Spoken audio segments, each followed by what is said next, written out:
instead of the computer. All right, so we just want to welcome Alex here today. Alex is an amazing coach. She is a parenting coach helping children with emotional well-being, and she's also an author of parenting books and children's books, and about to launch her own podcast next month. So, Alex, share a little bit about yourself with us, will you? Well, I'm also a mom. Hello to everyone. Okay, that's the most important part for me, that I'm a mom, and yes, Yeah, that I'm a woman. It's just, yeah, I live in Europe. So it's with you is summer, with me it's winter now. yeah. And yeah, I did the coaching business is something that I'm really, really passionate about. It's everything connected also with my life story and everything that I went through. That's why I'm so passionate. It's just I would really like to reach as much people, especially moms. We all Mm-hmm. want to be seen and loved. That's the one thing that I'm trying to help them achieve with their inner world, and also to understand the children's inner world. So that's where Mm. everything is happening. That's why I call my podcast "Mom in the Jungle." It's the Oh, inner nice. world is a jungle, yeah, and it's everything a jungle, a relationship and everything, business sometimes. So it's just, and in a jungle you become you. So it's just 100%. now I'm starting to work more internationally, because I worked more before previously with books and everything, achieved great results here in my country. And I said, okay, there are also moms out there and I would like to help them. So yeah, that's it. That's beautiful. That is actually so amazing, getting to the root cause and, really reaching children before all that toxicity that can take place in adulthood can even get a grip. So that's amazing. So that kind of answered my first question about like what kind of business do you own or work in. So we've already kind of touched on that, but so I guess my first kind of question for you is what was your own childhood like growing up?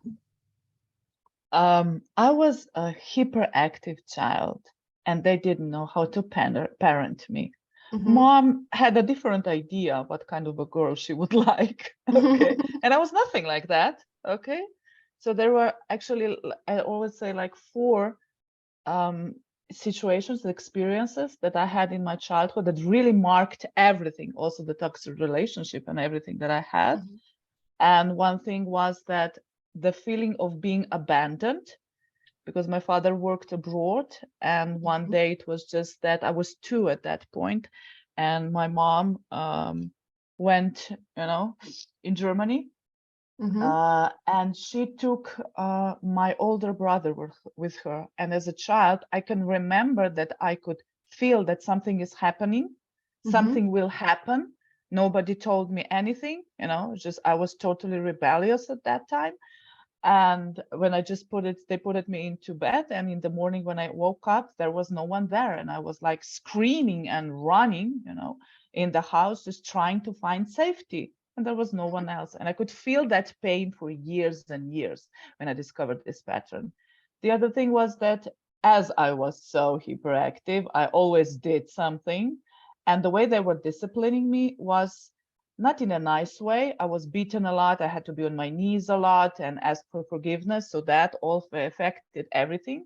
And I was Mm-hmm. like, on one side of me, there was so many ideas. I could Yeah. see and feel the world, and feel the world differently. On the other side, this was just, contradiction to that. And I was always hearing like, who will stand up living with you? You and your ideas. And the expression in the culture where I was growing up for someone who is hyperactive was like, you are like a devil. But that was not said in a nice way. Mm-hmm. The things that say you had to add a voice of despair and anger to that, and a face. Okay. And this is something that I was remembering and hearing all the time. And the third part was my awakening, who I am. I was 7. There was a person, I can remember, I was sitting in a room. Someone came in the room and said, with such a voice of despair that connected to that feeling that I had when I was 2, that that's the devil, that's the worst thing ever. And I can still remember me sitting at the back, and I got that click. That's me. That's Mm-hmm. me. Everyone is telling me. So it's just, when you put all these things together, well, yes, I was rebellious. I was like outside, it's just they saw me like confident and, just ideas, and inside I was a mess. I was trying Yeah. to find myself in relationships. I was always trying to find someone who could see me and love me and Mm-hmm. just accept me of who I am. My mom didn't know how to do that. And I went through the whole process of my inner work so that I have really a great relationship with my mom. And the thing Mm-hmm. was that 40 years later, when I was writing the book, and she was like, "Oh, what are you writing about?" I said, "Oh, about that feeling when you abandoned me." And she was like, "What? I never abandoned you." I said, "Yeah, well, you did. Well, let me show you and let me explain you my point of view, like from my child's eyes."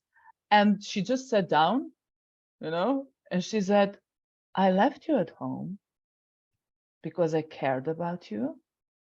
I didn't know how to protect you, you know, and I loved you so much, and I've decided to leave you at home for those 2, 3 months."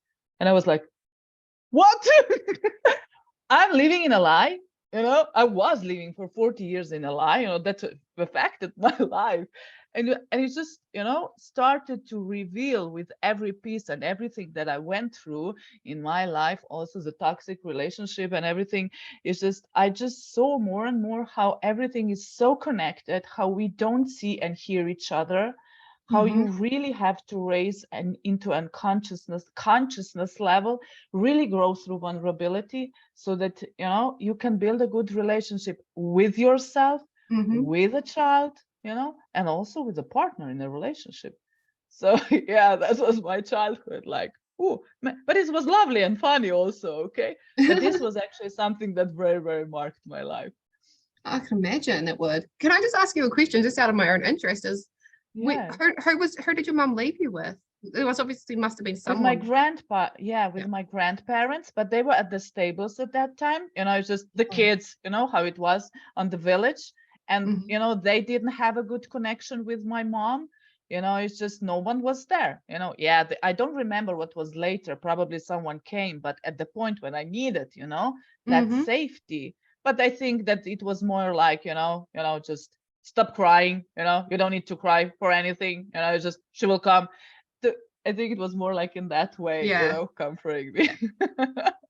Very, very just what's the word? It's kind of that whole inability to tolerate your emotions, and Yeah, yeah, they that didn't know kind of how. toxic Yeah. shaming sort of situation going on. I definitely resonate a lot with you in regards to this stuff and my own coaching. But I would, yeah, so my next question for you is kind of like, so tell us a little bit about like your toxic relationship situation. Um, it was a mess at that point in my family. My father got heart attack and the business broke, and the business was not built up correctly, and there was so many debts because of that. And just I was just in the middle of everything at that point. We all were, and I was just trying to find a solution, and I didn't know anything about that. And my parents were fighting. It's just I was like, whoa. And I was just trying to find help, and I met this man. I've known him from the years before. I saw how he changed. And there is something that I was admiring with people, is when they were able to overcome their obstacles. This Mm, was something for me that was showing that they have strength, they have the ability. But I was wrong. There are also mm-hmm, fake versions of that. So he was the one. But it's not just about him, it was also about me. you mm-hmm, know it's just you have two together, two match, mm-hmm. who reflect the same thing. Okay, it's not going anywhere else. It's just I can't get a relationship like that now. No Yeah. way. Because I'm different. But in the end, it was just that I just ended up and decided to start to live with him. It was okay for a while. And then it just started, manipulating, just emotionally, mentally, and just, about everything, what I am, how I am, about intimate life. I just couldn't, it just, sex was a big part, you should do that. And it was just like, for in the last part of the relationship, I was like feeling raped every day. Yeah. And it is, and I felt like, okay, you can do that, but you are not going to take one part of me. I can't, talking about this now, I can't even imagine now that I would allow that to myself. But at that point, I was already in such a depression. I was just trying to find a way out, Yeah, I was, there was alcohol, because I just, at some, when I caught myself drinking a bottle with alcohol, in the bathrooms, when I saw myself in a mirror, because that alcohol, it was a little bit stronger than the pain that I felt, and it just Yeah. was covering that. And I saw myself, and I said, okay, Yeah.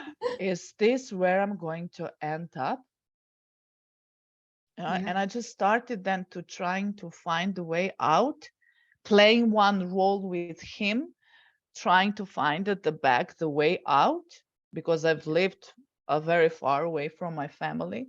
My Yeah. family did came, my mom and parents did came few times, and I know she saw that, but she never said anything. So that was that evening, and he started to drink alcohol more and more and more, and I Mhm. just saw that that was everything a lie.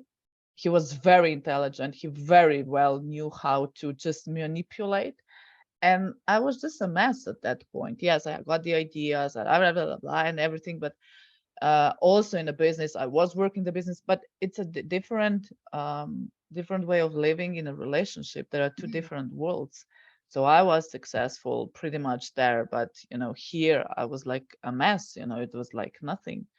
And then one day I've just slowly decided, or told my mom that I was going to leave him, and she was really happy. Mhm. And I was trying to find a way. I also told my boss at work what was happening, and asked him for help if he could just, because I was trying to find a flat. And there was just one night he came very late, and I knew again what will happen. I've already packed few of the things, and he just got crazy. So it was really messy. He was physically violent, and I just found a way in one moment, like with nothing. It was minus 15. Never before Christmas. Oh my God, I ended up outside with the bags that I needed. That was the most important thing. And I just called a friend and drew to the police, and ended up in a safe house, because I had nowhere else to go. So yeah, it was a shock, like Yeah. the thing that your body goes through, and everything is like, woo. Yeah. Thank you so much for sharing that with me. That's very intense and must have been quite frightening for you at the time, and brave for you to Yeah, share your yeah, story. yeah. I got gray. That the first time I got the experience what it means to be under such a stress that your hair becomes gray. Yeah. Yeah. Mm. That's crazy. Yeah. Um, I guess the next question I have for you is like, how did that affect your self-esteem being in that relationship? Well, I didn't have any self-esteem. I thought I have. I Yeah. thought but I was good at what was I was doing at that time. That was helping me. Hmm. But to really, I didn't know who I am. I didn't know. It just, in my inner world was so much pain, so much doubt. And the only thing that I was asking myself when I was at home, what's wrong with me? Yeah. That what's really wrong with me, it's just, why did I end up in this? Did I end up with this because I'm a bad person? It was connected with everything from my childhood. Yeah. I slowly started then later to realize then, and I just saw that I was just falling into more and more and more depression. Yeah. And with that point in the bathroom, I just said, I just need to do something. So slowly I started out of that moment to build back my self-esteem, but having an experience with a safe house, I felt so humiliated towards Yeah. myself, not from others, but where I ended up, how it was. I had nothing, they had to give me clothes to wear. I was walking around, they took me to the doctors and I felt like shit, I Yeah. felt like garbage. And the way some of the people were looking at me, it's Mm. just, because at the end I realized that some of the women, yes, there are also some of the women who just did these things dramatically and it's a show or everything, but with me it was not. Yeah. So yeah, I worked on therapy for I think 6 years then Wow. to rebuild, yeah, very intensively, to rebuild myself, and yeah, to just rebuild the whole life. A new relationship then. I also became a mom, went through the divorce with that. It was not a toxic, but I just was not Not a fit. happy.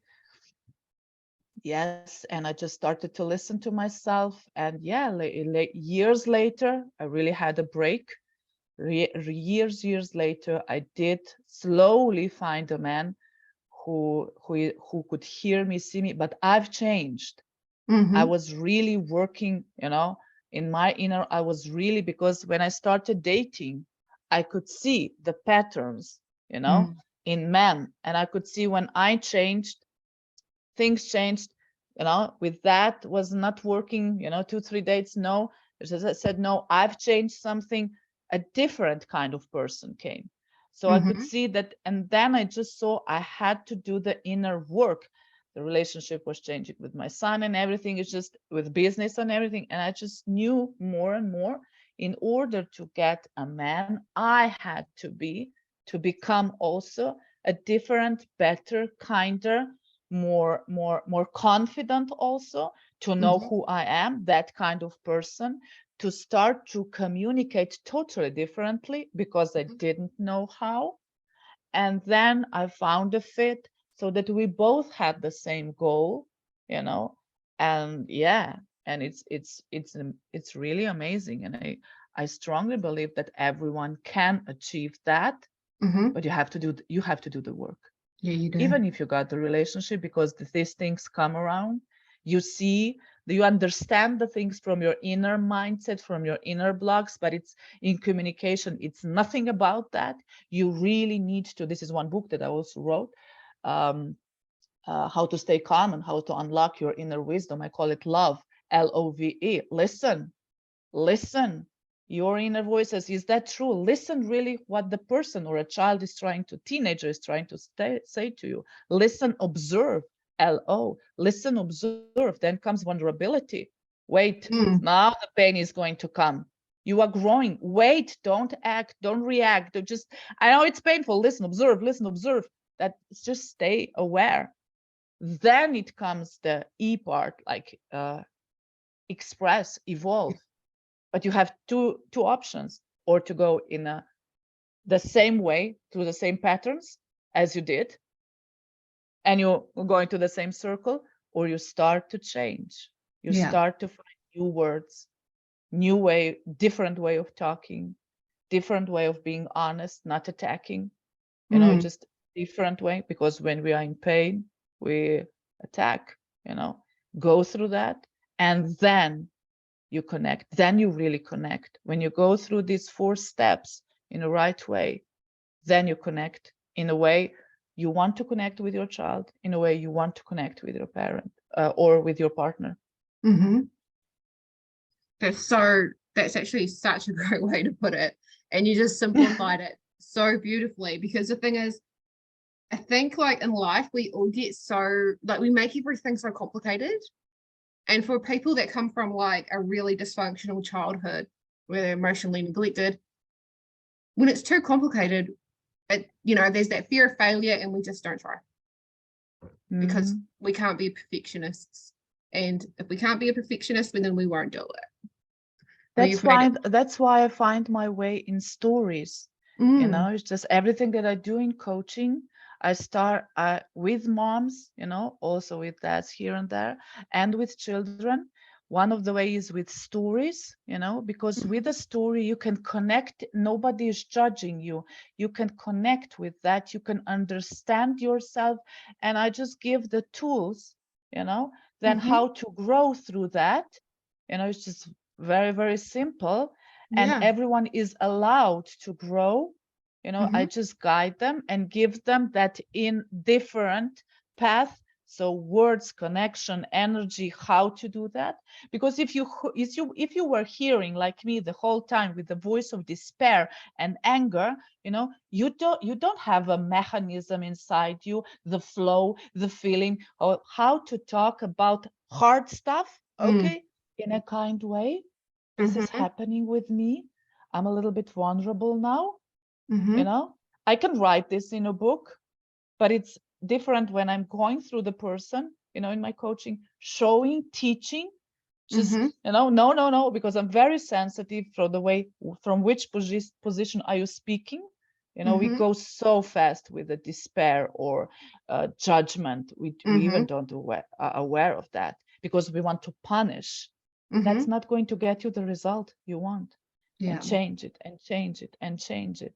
So, and stories allow you, stories, metaphors Yeah. allow you to grow. You then don't, your ego inside doesn't have the material to judge you so much. So you start to attach out of the whole negative stuff, mindset, ego stuff, so that you really then start to find out who you are. I had no Yeah. idea who I was, Mm-hmm. no idea what I liked.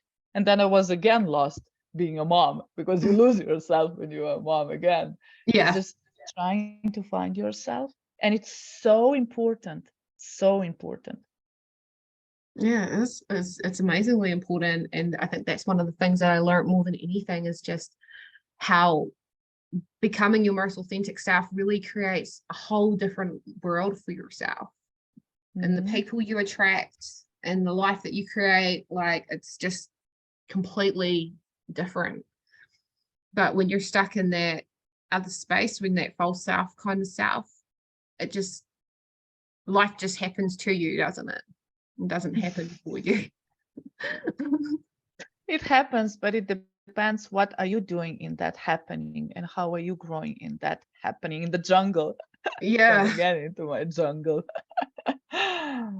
I think one of the things I was wondering as well was like when you were in that toxic relationship, did anybody else like notice what was going on for you? Like, did anyone speak up and say anything to you? I know you said that you think your mum saw, but she didn't say anything.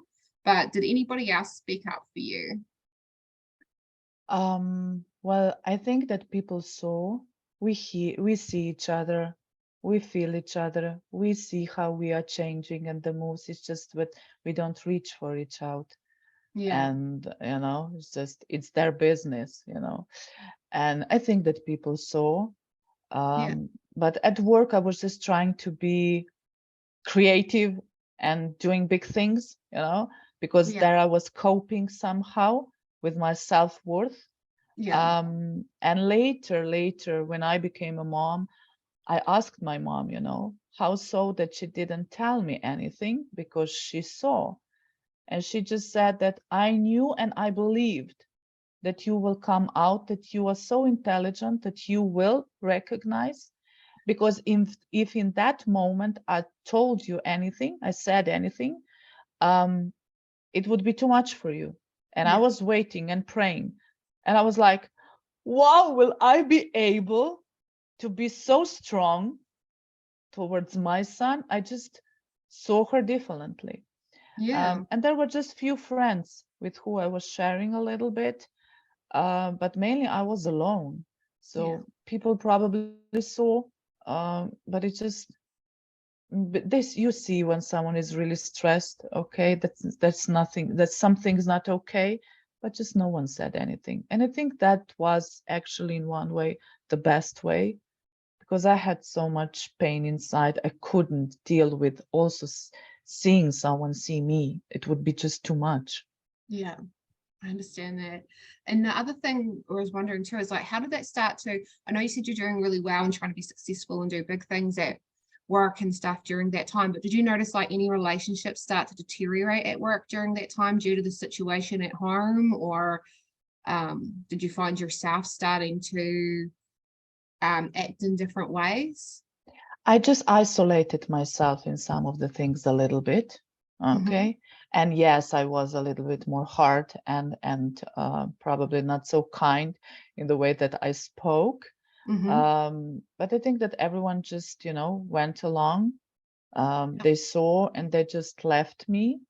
And I had one friend there. We talked a little bit, but that's it. But I knew when to isolate myself so that I was alone and trying to find my way. And when I was, let's say, in a team and with them, I just tried to be as kind, as nice as I could. You pretend a little bit, it's just how it is. You wear that mask. Yeah. And I just accepted that. This would have been very hard during that time for you. Could I ask what lessons did you learn during that time of toxicity? Like, were there any of those lessons from that time that you were able to transfer into your business or your work at the time? Like, even though, we don't want to give anyone any credit in this area, like were there any lessons or things or growth that happened during that time with yourself that you're able to bring forward with you? Definitely, definitely. The thing that I've learned was it's not only about him. I'm also in this. I also play a role with his behavior and patterns. It's my part. I have to deal with that, that. And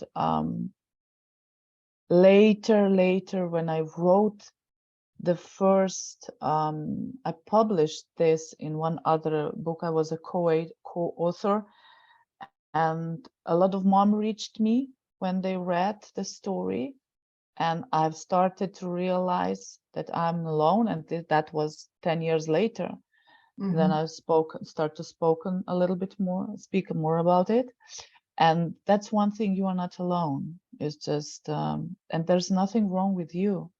There are just layers, there are just these patterns, there is just a path you have to walk through. It's a jungle you have to walk through and learn who you are in the jungle and what's around you and what you can eat and what's not good to eat. So let's say like that. So you just learn about life and who you are in that life. And you have to change that. But in the core, there's nothing wrong with us. No. That and find help, find someone. It's just, it's good to have friends and to talk about, but it's different when you have a group or you have a coach or a therapist. Find help. I know I worked a lot with moms who were in toxic relationships. Here and there still come. It's just something that is. It's just I could just reflect every time what they are going through. It's just learn how to stand up for yourself. It's something totally different about what you think it is. Yeah. When you go through and accept the vulnerability, V part from love, LOV, and learn how to grow through that. Yeah. Through this. That's amazing. I was literally going to be my next question is, do you have any advice for anybody? But you already covered that before I even asked. So I just want to thank you so much for jumping on this video series with us. It was absolutely amazing to talk to you. Like, I loved everything that you had to say. It was absolutely amazing actually to hear from you, because it aligns so much with kind of like what I do as well. And it's just so beautiful to see that there's already someone else out there doing that, and like, that I can also look up to and follow as well. And it's just absolutely beautiful to see. And I just want to thank you so much for being so vulnerable and courageous and sharing your story. to help empower so many other women out there. And I think you're doing an amazing job, and you should be, so amazingly proud of who you are as a person and how far you've come. It's so beautiful. Thank you for having me. I've All just right. learned that honestly, we talk about the things, we Mhm. just help each other. It's Yeah. just no shame hiding the things that we went through. But if you have an experience and if you share it also loudly, everyone can just grow. Yeah. So Because there's thank you so for many. having me. That's all right. Thank you so much for being here again. So, yeah.